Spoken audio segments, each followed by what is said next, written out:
Welcome to Luca is a Billionaire, where the only thing I invest in is your answers. In this video, I will explain how to prepare a ledger from a journal. First, you'll need your general journal, which contains all your initial transaction records. We'll systematically transfer each entry to the appropriate ledger accounts. This process is crucial for organizing financial data and preparing for subsequent accounting steps. It ensures that every transaction is accurately reflected in its respective account, providing a clear financial picture. Now let's focus on posting debit entries. For each transaction in your journal, find the debit amount. Then open the corresponding ledger account. You'll record the date of the transaction, a brief explanation, and the journal page number for easy reference. Finally, enter the debit amount into the debit column of that specific ledger account.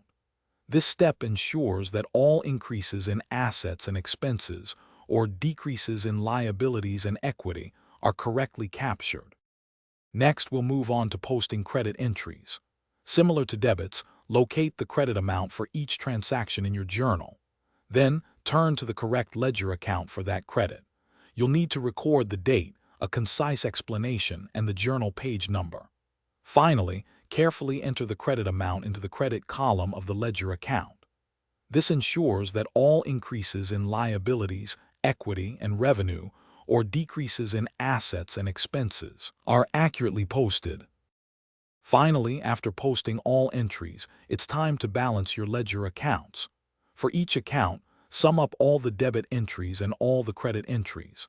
Then, calculate the ending balance, which is the difference between the total debits and total credits. A debit balance means debits exceed credits, and vice versa.